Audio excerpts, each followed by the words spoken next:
नमस्कार दोस्तों, मैं देवेंद्र शर्मा आपका अपने YouTube चैनल शिव एस्ट्रो पर स्वागत करता हूं। दोस्तों, आज हम बात करेंगे गजकेसरी योग के बारे में। तो दोस्तों, यह गजकेसरी योग कुंडली में कैसे बनता है और किस तरह से काम करता है और किस कंडीशन में यह काम नहीं करेगा।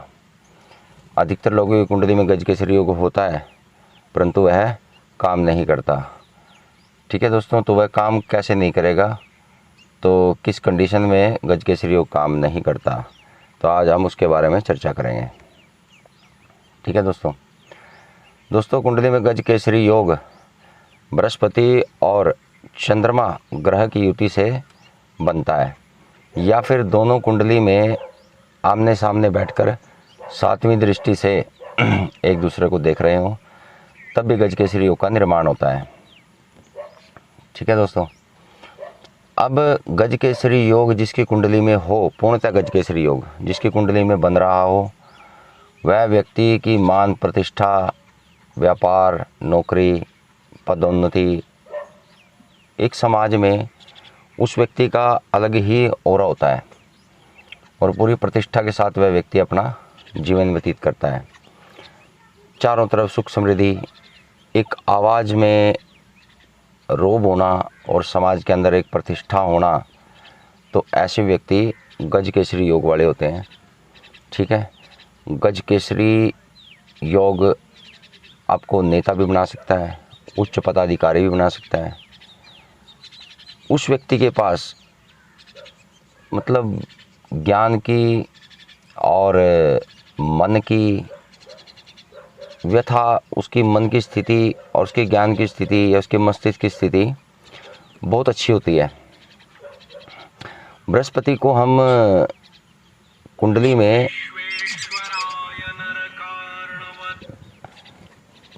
माफ़ कीजिएगा दोस्तों, बृहस्पति को हम कुंडली में ज्ञान के देवता बोलते हैं, ज्ञान के कारक बोलते हैं कि व्यक्ति को ज्ञान प्रदान करने वाले देवगुरु बृहस्पति हैं। और उसी प्रकार चंद्रमा को मन का कारक माना जाता है। तो जिस व्यक्ति का मन उचित निर्णय लेने में समर्थ हो सही समय पर, और जिसकी बुद्धि का विकास हो और जिसको ज्ञान की प्रचुरता हो जिसके अंदर, तो ऐसे व्यक्ति का मन भी साथ होता है और ज्ञान भी साथ रहता है, तो उसको गजकेसरी योग बोलते हैं। वास्तव में ये युति होती है। ठीक है दोस्तों, तो अब ये गजकेसरी योग अधिकतर लोगों की कुंडली में पाया जाता है, पर वह योग काम क्यों नहीं करता। अब देखने में आता है कि कुंडली में गजकेसरी योग भी है और वो व्यक्ति बेचारा अपनी आजीविका कमाने के लिए दर दर ठोकरें खा रहा है, इधर उधर भाग रहा है, घूम रहा है, तब भी वो अपनी लाइफ से सेटिस्फाई नहीं है, अपने काम से संतुष्ट नहीं है, क्योंकि उसको छोटी छोटी ज़रूरतें पूरी करने के लिए बहुत ज़्यादा मेहनत करनी पड़ रही है। ठीक है, और समाज में भी कोई अच्छा स्टेटस नहीं माना जाता। तो अब बात यहाँ पे ये उठती है कि वो गजकेसरी योग काम क्यों नहीं कर रहा। तो दोस्तों, इसके 3 कारण होते हैं गजकेसरी योग के काम ना करने के। पहला कारण कि बृहस्पति और चंद्रमा 2 ग्रहों की युति से बनने वाला योग गजकेसरी योग है। तो अब इसमें बृहस्पति का भी अच्छे भावों का स्वामी होना जरूरी है और चंद्रमा का भी अच्छे भाव का स्वामी होना जरूरी है।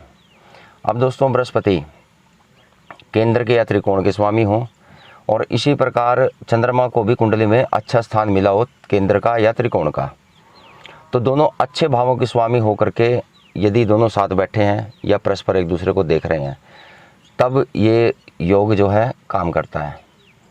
ठीक है, अगर जो ऐसा नहीं है कि बृहस्पति अच्छे भाव का स्वामी और चंद्रमा बुरे भाव का स्वामी है, या फिर चंद्रमा अच्छे भाव का स्वामी और बृहस्पति बुरे भावों का स्वामी है, तब भी यह गजकेसरी योग काम नहीं करेगा। एक कंडीशन तो ये हो गई दोस्तों।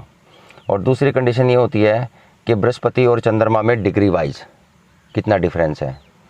अब बृहस्पति 18 डिग्री का और चंद्रमा 4 डिग्री का है या 5 डिग्री का है, तब भी यह योग काम नहीं करेगा। ठीक है दोस्तों, क्योंकि दोनों में डिफरेंस काफ़ी ज़्यादा हो गया और दोनों साथ में नहीं चल रहे। ठीक है, तो इस कंडीशन में भी गजकेसरी योग काम नहीं करेगा। तो इस कंडीशन में जो प्लैनेट वीक है तो उसका स्टोन वगैरह डालकर या उसकी पूजा पाठ करके हम उसको बल प्रदान कर सकते हैं ताकि हमारी कुंडली में गजकेसरी योग काम करे। ठीक है दोस्तों। और तीसरी कंडीशन ये होती है दोस्तों कि मान लिया बृहस्पति भी अच्छे भाव के स्वामी है आपकी कुंडली में और चंद्रमा भी अच्छे भाव के स्वामी है और दोनों की युति है। ठीक है, ये तब काम नहीं करेगा यदि ये युति आपकी तीसरे, छठे, 8वें या फिर 12वें घर में बन जाए। तीसरे घर में या युति बनेगी तो वो ज़्यादा मेहनत करवाएगी, 200% मेहनत करवाएगी तो व्यक्ति को 25% उसका रिजल्ट प्राप्त होता है। ठीक है, मेहनत खराब हो जाती है। इसी प्रकार छठे भाव में यदि यह योग बनेगा गजकेसरी योग, तो छठा भाव दोस्तों कोर्ट कचहरी, लिटिगेशन, मुकदमा, दुर्घटना, कर्ज आदि चीज़ों को दर्शाता है। ठीक है, तो जिस भाव में योग बनेगा तो उस भाव को एक्टिव करेगा, तो दुख तकलीफ़ देगा ये उस भाव में। कोर्ट के साथ कोर्ट कचहरी, मुकदमा करवाएगा, दुर्घटना भी करवा सकता है। ठीक है, इसी प्रकार जब यह योग 8वें भाव में बनता है तो दोस्तों 8वां जो भाव होता है कुंडली का वो मृत्यु स्थान होता है। ठीक है, मृत्यु स्थान होता है, मृत्यु तुल्य कष्ट देने वाला स्थान होता है। ठीक है, या उसको ससुराल पक्ष भी बोल सकते हैं।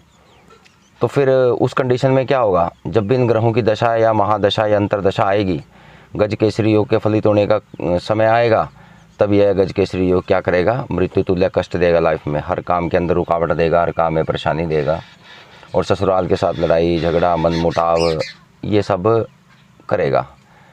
ठीक है, तो इस भाव में भी गजकेसरी योग अच्छा फल नहीं देगा। और उसके बाद यदि यह योग 12वें भाव में बने, 12वां भाव जो कुंडली का मारक स्थान, जो कि सभी प्रकार के खर्चों को दर्शाता है।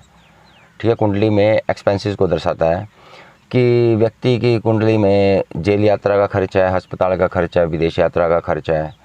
ठीक है, इस प्रकार के खर्चों को दर्शाता है। तो जब ये योग उस भाव में 12वें भाव में बनेगा तो व्यक्ति के अनएक्सपेक्टेड खर्चों को बढ़ा देगा। ठीक है, तो उसके पास एक के बाद एक खर्चा उसके पास आता रहेगा, सेविंग हो नहीं पाएगी। ठीक है, उसमें से वो जेल यात्रा भी हो सकती है या विदेश यात्रा भी हो सकती है या फिर हॉस्पिटल का खर्च भी हो सकता है उसके साथ में। ठीक है, तो 12वें भाव में भी यह योग आपका काम नहीं करेगा। ठीक है दोस्तों, तो आशा करता हूँ आपको जानकारी अच्छी लगी होगी। इसको समझना, अपनी कुंडली खोल करके देखना कि गजकेसरी योग कहीं आपका तीसरे, छठे, 8वें या 12वें भाव में तो नहीं है। ठीक है दोस्तों, तो आज के लिए इतना ही। कल फिर हाजिर होता हूँ एक नए योग के साथ। तब तक के लिए नमस्कार।